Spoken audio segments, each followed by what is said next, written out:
Assalamualaikum warahmatullahi wabarakatuh. Alhamdulillahirabbil alamin. Wassalatu wassalamu ala asyrafil anbiya'i wal mursalin sayyidina Maulana Muhammadin wa alihi washabbihi wa baraka wasallam ajmain. Alhamdulillah, pada kesempatan hari ini kita bisa melanjutkan proses pembelajaran daring kita, proses pembelajaran online. Kita lanjutkan untuk mata kuliah etika profesi hukum. Hari ini di pertemuan ke-13, materi kita tentang etika profesi arbiter dan mediator. Mata kuliah di arbiter dan mediator itu ada mata kuliahnya sendiri. Di mata kuliah yang lain, kalau tidak salah di mata kuliah alternatif penyelesaian sengketa. Baiklah, pertama-tama yang perlu kita sampaikan berkaitan dengan etika profesi atau kemudian arbitrase dan mediasinya, yang perlu kita ketahui bahwa dalam setiap kegiatan atau hubungan baik antar individu dengan institusi atau dengan organisasi, maupun antara institusi dapat saja terjadi perbedaan. Oke, teman-teman mungkin yang ada di lembaga ormawa dan mungkin juga organisasi kelas yang paling kecil kita, saya yakin banyak muncul perbedaan pendapat, perbedaan pandangan, perbedaan penafsiran, sikap, perbedaan perilaku, dan lain-lain.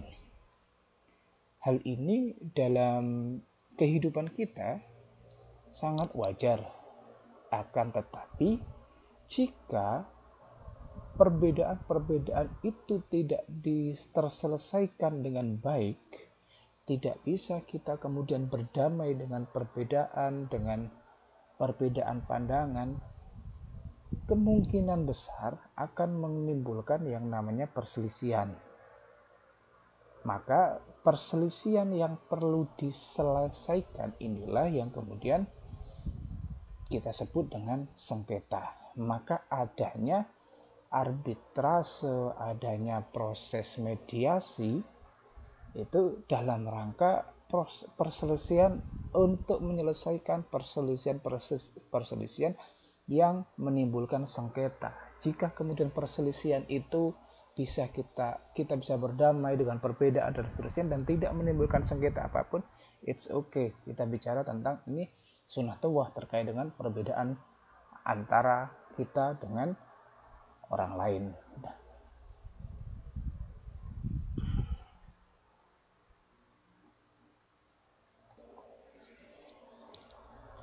Etika profesi arbiter atau mediator itu kan dalam rangka mencoba untuk menemukan berbagai macam atau bentuk sengketa yang beraneka ragam. Banyak kemudian sengketa yang kemudian diperselisihkan oleh banyak pihak.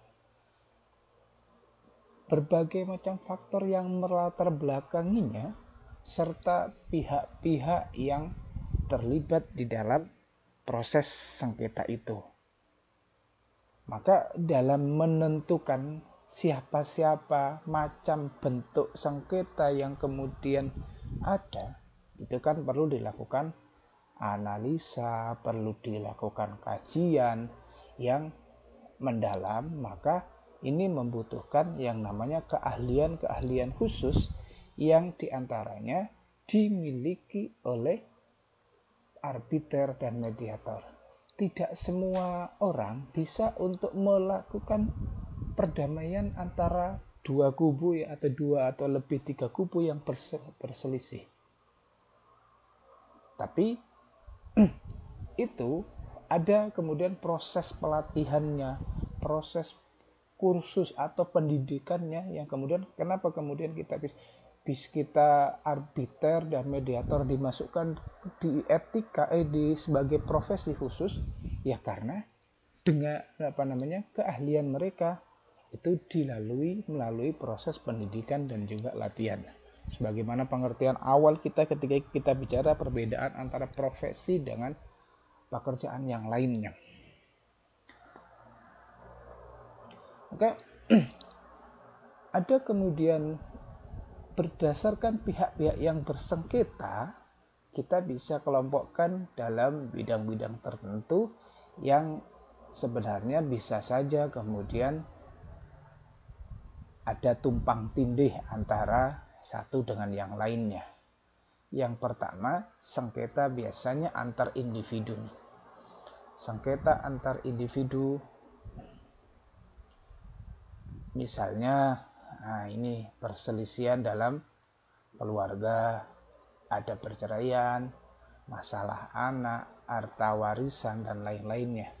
Ini kemudian terkategori masalah individu antara anak pertama dengan anak kedua, antara si A dan si B, dan seterusnya. Yang kemudian kemungkinan kita bisa, kalau kemudian kita bicara waris atau kemudian bicara tentang perceraian misalnya, maka perintahnya Al-Quran jelas, fab'atu hakaman min ahlihi wa ahliha, maka Allah mengatakan maka datangkanlah mediator atau kemudian yang kemudian berusaha menyelesaikan sengketa dari kedua belah pihak itu. Yang kedua, bisa saja antara individu dengan badan hukum. Badan hukum ini kan berarti kelompok, bisa organisasi, bisa yayasan, PT, CV, dan seterusnya. Di antara problemnya yang lain adalah kaitan dengan ketenagakerjaan yang timbul antara pegawai dan perusahaan, kaitannya tentang upah, apalagi kemarin 1 Mei 2020 hari buruh, seringkali kaitan dengan itu, kaitannya dengan jam kerja, kaitannya dengan pesangon, apalagi di musim pandemi COVID-19 hari ini. Yang ketiga, antar badan hukum, antar dua lembaga, antar satu CVA, PTA dengan PTB, PTC, dan seterusnya. Kemudian ini kaitannya bidang-bidang sengketa yang ada, perselisihan antar korporasi, satu perusahaan menggugat perusahaan yang lainnya. Ini yang masuk dalam kategori sengketa.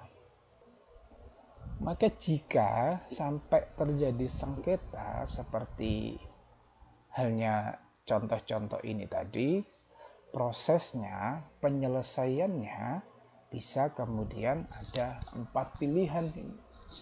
Yang pertama, kaitannya dengan dinegosiasi terlebih dahulu. Sengketa itu kan perlu untuk dibicarakan. Apa toh yang disengketakan? Kan gitu. Apa toh yang dipermasalahkan antara si anak A dengan yang B? Andaikan kemudian proses negosiasi antara pihak A, pihak B, dan seterusnya masih belum selesai dengan baik, maka perlu dilakukan mediasi. Mediasi berarti ada orang ada yang menengahi antara satu dengan yang lainnya, antara si A dengan si B, misalnya antara satu dengan si A dan si B. Ada kemudian mediator yang hadir di sini. Nah, ini mediator. Melalui proses mediasi. Di mediasi masalahnya apa? Agar kemudian mereka bersepakat sendiri untuk menyelesaikan perkaranya atau menyelesaikan sengketanya. Yang ketiga, melalui proses arbitrase.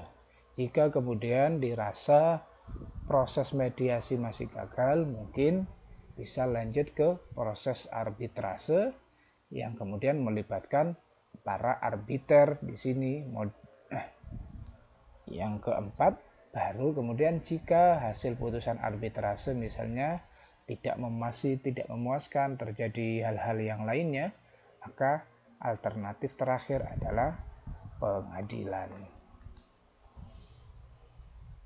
Maka prosesnya mediasi arbitrase itu sebenarnya hampir sama, tapi keduanya profesi dan kemudian wewenangnya antara arbitrase dan proses mediasi itu pun juga berbeda. Di sini disampaikan di dalam pasal 1 Undang-Undang Nomor 30 Tahun 1999 bicara tentang alternatif penyelesaian sengketa atau tentang APS, tentang arbitras. Undang-Undang pasal 1 Undang-Undang Nomor 30 Tahun 1999 itu berbicara tentang arbitrase dan alternatif penyelesaian sengketa. Artinya proses penyelesaian sengketa yang kaitannya dengan alternatif, maka penyelesaian sengketa kan terakhirnya di pengadilan. Maka banyak alternatif lain yang bisa ditempuh oleh para pihak yang melakukan sengketa. Hari ini kita bicara tentang arbiter. Profesi arbiter adalah seorang atau lebih yang dipilih oleh para pihak yang bersengketa di sini.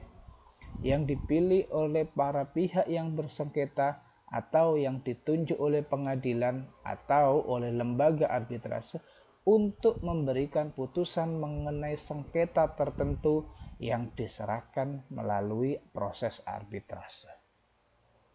Coba kita kemudian cari pengertian mediator di sini. Sesuai dengan peraturan Mahkamah Agung nomor 1 tahun 2008, meskipun ada banyak, kalau di APS tadi, arbitrase dan alternatif penyelesaian sengketa, saya tidak menemukan pengertian mediator, maka saya ambil pengertian mediator dari peraturan Mahkamah Agung nomor 1 tahun 2008. Di sini disebutkan kalau mediator adalah pihak netral yang membantu para pihak dalam proses perundingan guna mencari berbagai kemungkinan penyelesaian sengketa tanpa menggunakan cara memutus atau memaksakan sebuah penyelesaian.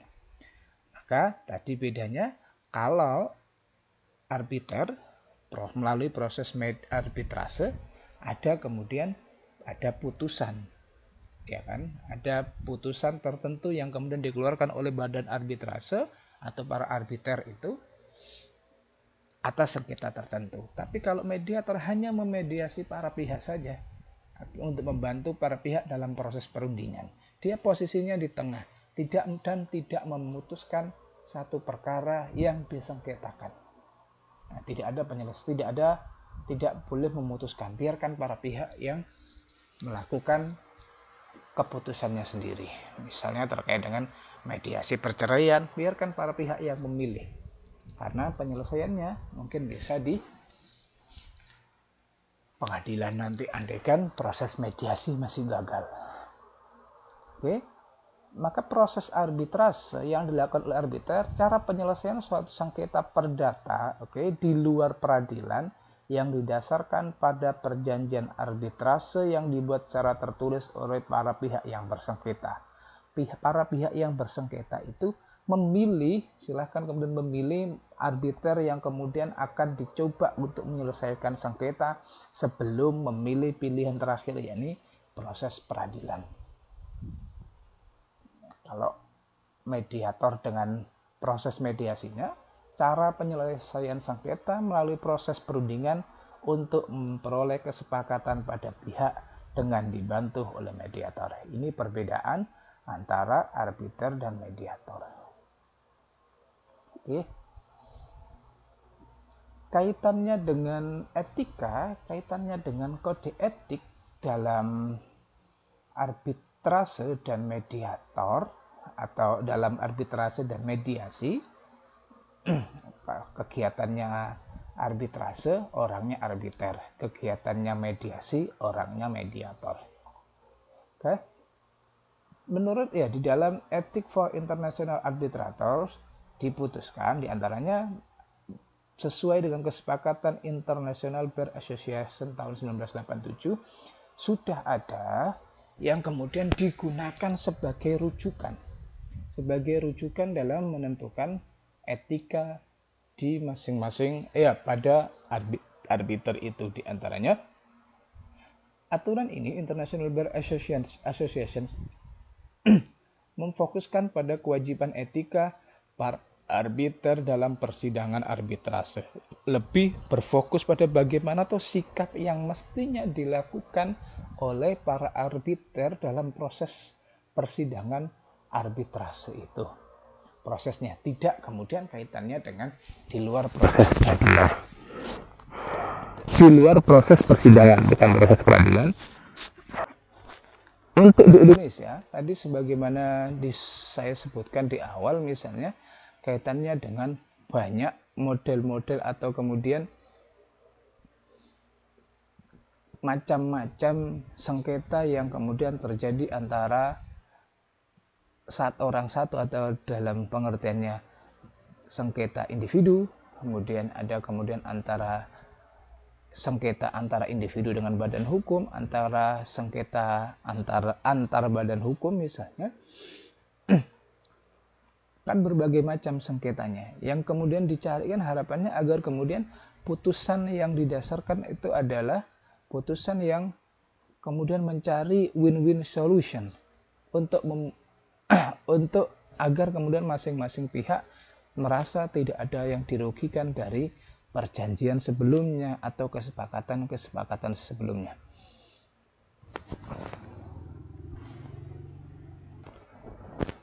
Dengan adanya berbagai macam sengketa itu, di Indonesia sendiri ada banyak badan arbitrase. Misalnya ini ada Badan Arbitrase Nasional Indonesia, ada BANI, ada kemudian Lembaga Alternatif Penyelesaian Sengketa Perbankan Indonesia, ada kemudian Badan Arbitrase Pasar Modal Indonesia, ada kemudian yang terakhir ada Badan Arbitrase Perdagangan Berjangka Komoditi. Karena kemudian pihak-pihak yang bersengketa kan ketika misalnya sebelumnya di dalam perjanjiannya, jika kemudian terjadi perbedaan atau sengketa, maka mereka akan memilih badan arbitrase yang mungkin dekat dengan bidang mereka. Mungkin kalau kemudian kaitannya dengan pasar modal ya langsung ke BANI, meskipun tidak menutup kemungkinan mereka bisa memilih langsung ke BANI. Untuk perbankan mereka mungkin akan memilih lab SPI ini. Bahkan tapi bisa saja kalau BANI ini lebih bersifat umum, kalau ini lebih sengketa juga sudah khusus tertentu yang masing-masing ini hampir sama dengan profesi advokat. Masing-masing lembaga, masing-masing organisasi profesi itu memiliki peraturannya masing-masing. Memiliki peraturan profesi masing-masing. Contohnya misalnya di BANI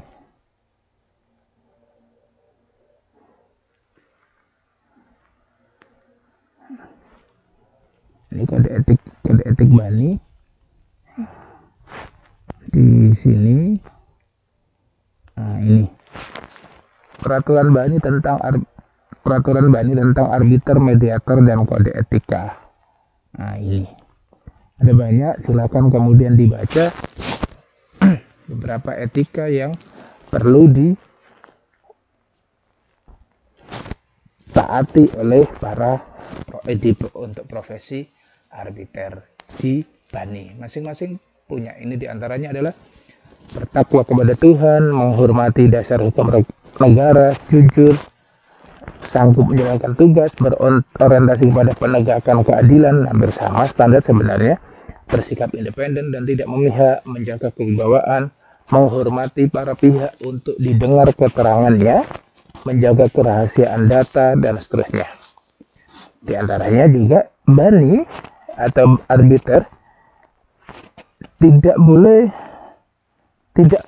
mencari publisitas dari sengketa yang ditanganinya. Tidak boleh kemudian, apalagi sekarang misalnya kaitannya dengan pansos, panjat sosial, itu orang arbiter tidak boleh kemudian karena dia berbeda pendapat akhirnya mengeluarkan statement di luar. Ini kaitannya dengan pelanggaran etika profesi. Sama kemudian dengan lab SPI ini juga mereka juga punya kode etik tersendiri. Ini lab SPI, ini tadi BANI, ini lab SPI ya.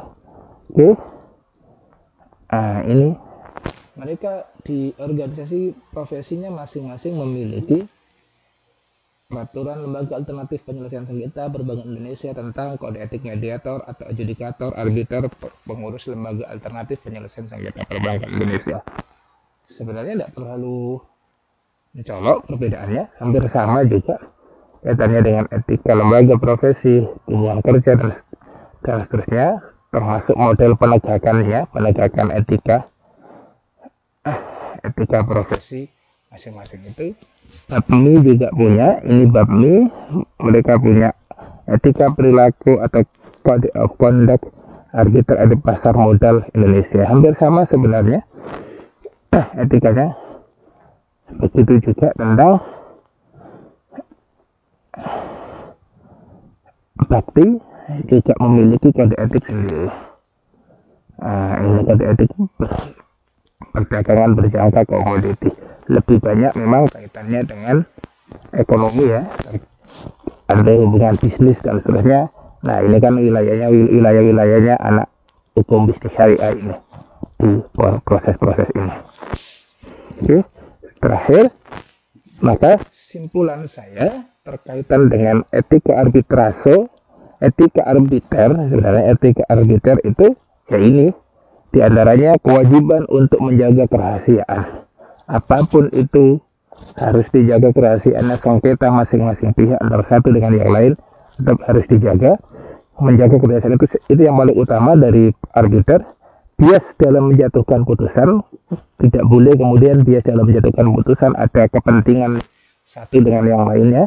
Keadilan dan kejujuran dalam persidangan sama dengan proses hampir sama dengan proses persidangan, etika hakim dan sebagainya yang bersama di itu. Nah ini mencari publisitas dari sengketa beda pendapat. Tidak boleh kemudian sok-sokan kemudian panggil wartawan untuk panjat sosial agar kemudian apa yang kemudian sengketa beda pendapat itu akhirnya menjadi popularitas untuk meningkatkan popularitas dan seterusnya. Terakhir, menghindarkan diri dari benturan kepentingan. Maka yang paling penting sebenarnya kaitannya dengan ini, kewajiban menjaga kerahasiaan apapun hasilnya yang kemudian disengketakan itu harus tetap dijaga rahasia, dan kemudian arbiter mediator dilarang untuk mencari publisitas dari sengketa beda pendapat yang terjadi antara satu dua belah pihak. Oke, terima kasih. Itu saja mungkin materi tentang kode etik arbiter dan mediator. Untuk jauh lebih lengkapnya silahkan dibaca beberapa aturan tentang kode etik masing-masing pada lembaga-lembaga tersebut. Dari saya cukup sekian. Ihdinas siratal mustaqim. Assalamualaikum warahmatullahi wabarakatuh.